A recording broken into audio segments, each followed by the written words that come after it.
وإنا له لحافظون وقال في موضع آخر يا أيها الذين آمنوا قوا أنفسكم وأهليكم نارا صدق الله العظيم۔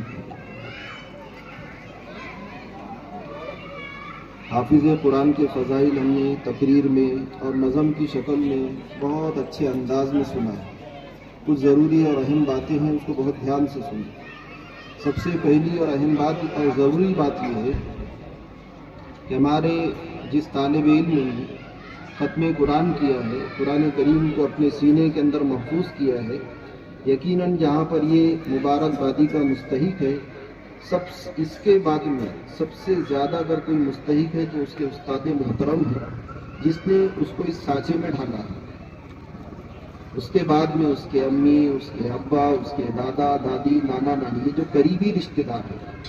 آپ نے فضیلت سنی ہے کہ جس آدمی کے سینے میں قرآن ہوگا، 10 ایسے لوگ جن پر جہنم واجب ہو چکی ہے، جن کے بارے میں فیصلہ کر دیا گیا تھا کہ یہ جہنمی ہے، اللہ کی ذات سے امید ہے کہ حافظ قرآن ان کو وہاں سے نکال کر جنت میں جانے کا ذریعہ بنے گا۔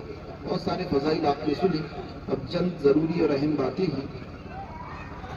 ہم مبارکبادی دیتے ہیں اس بچے کے استاد کو، اس کے ماں باپ کو اولاً، اور سارے رشتہ داروں کو عموماً، کہ جنہوں نے اس بچے کی فکر کی، کیونکہ ماں باپ کی ذمہ داریوں میں سے ایک ذمہ داری ہے تعلیم دین۔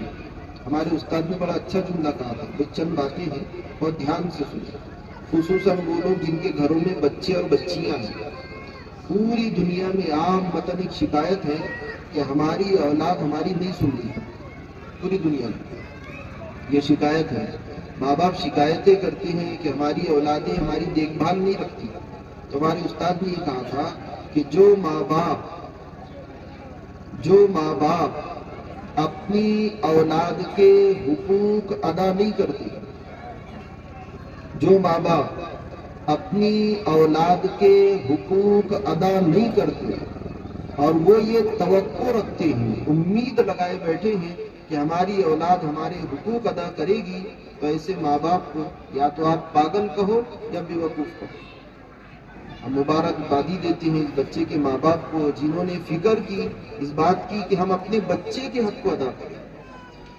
ماں باپ پر اولاد کے حقوق پہلے ہیں، اولاد پر ماں باپ کے حقوق بعد میں آئے گے۔ عام طور پر آپ دیکھو جمعے میں یا جہاں بھی مجلس ہوگی، ماں باپ کے حقوق بتائے جائے گی، یہ صحیح بات نہیں ہے۔ سب سے پہلے ماں باپ کو اولاد کے حقوق بتائے جائے گی، کیونکہ اولاد پر حقوق بعد میں آئے گے، پہلے تو ماں باپ پر آئے گے۔ تو ماں باپ پر کیا کیا حقوق ہیں آپ چند لفظوں میں سنیں۔ سب سے پہلا حق، ہم بچوں کی تربیت کی فکر کب کریں گے؟ جب چلنا شروع کرے گا، بولنا شروع کرے گا، جب تھوڑا سا سلیقہ اور ڈھنگ آ جائے گا۔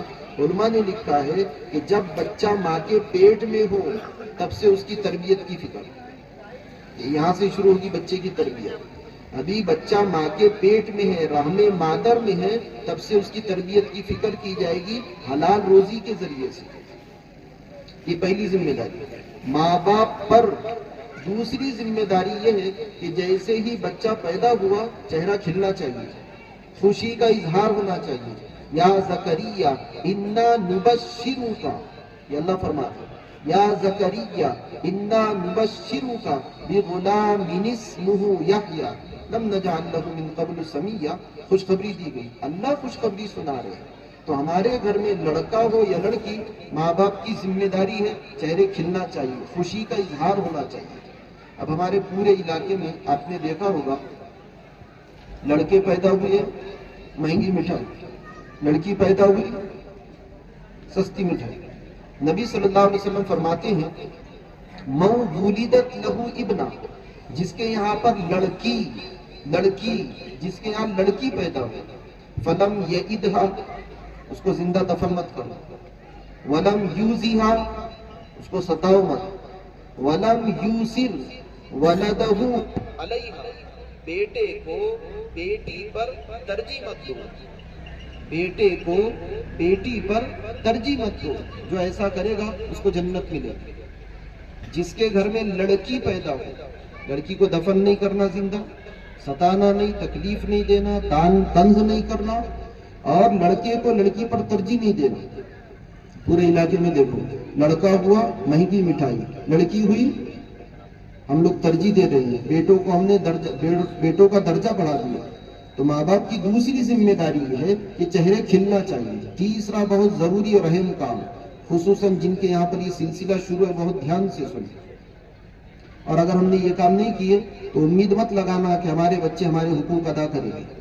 تیسرا ضروری اور اہم کام یہ ہے کہ جیسے ہی بچہ ماں کی پیٹ سے باہر آئے، سب سے پہلا لفظ، سب سے پہلا کلمہ اس کے کان میں اللہ کی بڑائی کا پڑھنا چاہیے۔ ایک بہت بڑے عالم ابھی حیات ہیں، انہوں نے ایک مرتبہ کہا تھا کہ بچے کے کان سے سب سے پہلی جو آواز ٹکرائے گی، بچے کے کان سے سب سے پہلی جو آواز ٹکرائے گی، بچہ پوری زندگی اس کے اثر کو لے کر چلے گا۔ بچے کے کان سے سب سے پہلے جو آواز ٹکرائے گی، بچہ پوری زندگی اس کے اثر کو لے کر چلے گا۔ تو تیسری ذمہ داری ماں باپ کی ہے، تیسرا حق کہنا، جیسے ہی بچہ پیدا ہو، بچے کے سیدھے کان میں پوری اذان، الٹے کان میں پوری اقامت۔ ہم لوگ انتظار کرتے ہیں، ابھی مولوی صاحب آ رہے ہیں، حافظ صاحب آ رہے ہیں، یہ سب تکلفات کرنے کی ضرورت نہیں ہے۔ اگر حافظ صاحب اور عالم صاحب کے آنے میں تاخیر ہو گئی اور بچے کے کان میں غیر اللہ، اب تو دواخانوں میں آلات موسیقی، میوزک سسٹم اور نہ جانے کیا کیا ہے، اگر بچے کے کان سے سب سے پہلی آواز باطل کی ٹکراتی ہے، پوری زندگی بچہ اس کے اثر کو لے کر چلے گا، پوری زندگی۔ تو ایک تیسری ذمہ داری ہے کہ بچہ جب ماں کے پیٹ سے باہر آئے، بچے کے سیدھے کان میں پوری اذان، الٹے کان میں پوری اقامت۔ بچہ پیدا ہو گیا، ابا کہاں ہے؟ تو ابا تو بیت ال میں ہے، ابا تو فلاں جگہ ہے۔ اب وہاں پر اس کے دادی ہے، اب دادی سے کہو اذان دینے کا، نانی ہے، آپ نانی سے کہو اذان دینے کا۔ آپ سوچ رہے ہیں عورتوں کی اذان تو مکروہ ہے، وہ اس لیے مکروہ تھی تاکہ اجنبی مرد نہ سنے، یہ تو نواسا ہے، یہ تو پوتا ہے، یہ تو اس کا بھانجا بھتیجا ہے، اتنی بھی تاخیر مت کرو۔ جیسے ہی بچہ ماں کے پیٹ سے باہر آئے، کپڑے سے اس کے بدن کو اچھی طرح صاف کر لو، اور سیدھے کان میں بچے کی پوری اذان دی جائے گی، الٹے کان میں پوری اقامت کہی جائے گی۔ ماں باپ کی ذمہ داریوں میں سے ایک ذمہ داری ہے تہنیک کرنا، جس سے اپنے علاقے کا ایک بہت بڑا حصہ محروم سمجھو۔ کیا مطلب؟ کسی اللہ والے کے پاس کوئی میٹھی چیز لے جاؤ، دور صحابہ میں کھجور لے جاتے تھے، اب وہ میٹھی چیز لے جانے کے بعد وہ اللہ والا بزرگ آدمی اس چیز کو بہت باریک چبائے، بہت باریک، اور پھر بچے کے زبان پر رکھ دے۔ لوگ یہ سمجھے گے کہ بچے کو کھجور کھلائی گئی، لیکن جب آپ غور کریں گے تو پتہ چلے گا جب انہوں نے کھجور کو باریک چبایا ہے تو کھجور کے ساتھ اس اللہ والے کا تھوک بھی بچے کے پیٹ میں گیا ہے۔ پھر جب آپ غور کریں گے تو آپ کو ایسا لگے گا کھجور بھی پیٹ میں گیا، بزرگ کا تھوک بھی پیٹ میں گیا، بزرگ کی اچھی عادتیں بھی اس کے پیٹ میں جا رہی ہے۔ نظر نہیں آئے گی، جیسے موبائل سے کوئی چیز ڈاؤن لوڈ کرتے ہیں، نظر نہیں آتی، صفات منتقل ہوگی۔ آپ نے سنا ہوگا، پڑھا ہوگا کہ جو جذبات صحابہ کے چھوٹے چھوٹے بچوں کے تھے، پنجوں پر کھڑے ہو گئے۔ وجہ کیا تھی معلوم ہے آپ کو؟ وجہ یہ تھی کہ ان بچوں کی تہنیک جس کے صدقے میں کائنات بنی ہے، انہوں نے کرائی تھی۔ تو جو جذبات ہمارے نبی صلی اللہ علیہ وسلم کے تھے، وہ جذبات چھوٹے چھوٹے بچوں کے تھے۔ تو آپ سے ایک گزارش ہے، اگر یہ سلسلہ شروع ہے، اس کو کہتے ہیں تہنیک کرنا۔ کوئی میٹھی چیز بچے کے کسی اللہ والے کے منہ میں چبا کر تھوڑا سا بچے کے زبان پر، یہ 4 عمل ہم کو پہلے کرنا ہے۔ 5واں عمل اب 7ویں دن کا انتظار کرو۔ جب 7واں دن آ گیا، بچے کا نام رکھنا۔ کون سا نام؟ اللہ کے صفاتی ناموں میں سے کوئی نام رکھ دو، نبیوں کے صفاتی ناموں میں سے کوئی نام رکھو، ہمارے نبی صلی اللہ علیہ وسلم کے صفاتی ناموں میں سے کوئی نام رکھو، صحابہ کے ناموں میں سے کوئی نام رکھو، بزرگان دین کے ناموں میں سے کوئی نام رکھو۔ اچھا، پھر ہم ترجمہ پوچھیں گے، بھئی آپ نے یہ نام بتائے تو اس کا ترجمہ کیا ہے؟ بہت دھیان سے سننا۔ اچھا ہونے کے لیے اتنا کافی ہے کہ اللہ کا نام ہے، اچھا ہونے کے لیے اتنا کافی ہے کسی نبی کا نام ہے، اچھا ہونے کے لیے اتنا کافی ہے کہ ہمارے نبی صلی اللہ علیہ وسلم کے ناموں میں سے کوئی نام ہے، اچھا ہونے کے لیے اتنا کافی ہے کسی صحابی کا یا کسی بزرگ کا نام ہے۔ اب اگر اللہ کے صفاتی ناموں میں سے، انبیاء کے ناموں میں سے، ہمارے نبی صلی اللہ علیہ وسلم کے ناموں میں سے، صحابہ اور بزرگان دین کے ناموں میں سے آپ نے کوئی نام رکھا ہے، گزارش ہے ترجمہ مت پوچھو۔ اچھا، بعض جاہل بیوقوف لوگ سمجھ لو آپ آپ نے ایک نام بتایا اللہ کے ناموں میں سے، کیا کہے گی؟ اس سے اچھا نام بتایا۔ بھئی اللہ کے نام سے اچھا کس کا نام ہوگا؟ اللہ کے صفاتی ناموں میں سے، انبیاء کے ناموں میں سے، پیارے نبی صلی اللہ علیہ وسلم کے ناموں میں سے، آپ کے صفاتی ناموں میں سے، صحابہ اور بزرگان دین کے ناموں میں سے کوئی نام رکھنا۔ اور ہمارے یہاں تو عجیب حال ہے، وہ تو وقت کم ہے ہمارے پاس، تو 7ویں دن نام رکھنا۔ 7ویں دن بچے کے سر کے بال نکالو، بلیڈ سے یا استرے سے، قینچی سے نہیں ہے، یہ سنت ہے۔ 7ویں دن بلیڈ سے، استرے سے بچے کے سر کے بال نکالنا۔ ہم کو بہت میا چھوٹے گی، نہیں، 7ویں دن بچہ بہت نازک ہوتا ہے۔ بھائیو، بزرگوں، دوستو، آپ ہی کہتے ہیں کہ اللہ تعالیٰ 70 ماہوں سے زیادہ محبت کرتے ہیں۔ 7ویں دن بلیڈ یا استرے سے بچے کے سر کے بال نکالنے سے اگر بچے کو تکلیف ہوتی تو شریعت حکم ہی نہ دیتی تھی۔ اس لیے بلیڈ یا استرے سے چاہے گھر میں نکالو، نائی کے پاس جاؤ، یہ مسنون طریقہ ہے۔ حلق کرنا، اپنی زبان میں کہیں گے ٹال کرنا، ٹکلا کرنا، مسنون طریقہ 7ویں دن۔ تو 7ویں دن آپ نے بلیڈ سے بال نکال لیے، اب بال کا کیا کرنا؟ تو ایک پلے میں بال رکھو، دوسرے پلے میں چاندی رکھو۔ نبی صلی اللہ علیہ وسلم نے اپنی پیاری بیٹی حضرت فاطمہ رضی اللہ تعالیٰ عنہ سے کہا تھا، بال کے برابر چاندی صدقہ کرنا یا چاندی کی قیمت صدقہ کرنا، یہ ذمہ داری ہے۔ ہم کو یہ حقوق یاد نہیں ہے اور ہم سوچ رہے کہ ہماری اولادیں ہمارے حقوق کو ادا کرے۔ تو 7ویں دن بال نکالنا، بالوں کے برابر چاندی صدقہ کرنا یا چاندی کی قیمت صدقہ کرنا۔ اب بال کا کیا کرنا؟ بالوں کو دفن کرنا۔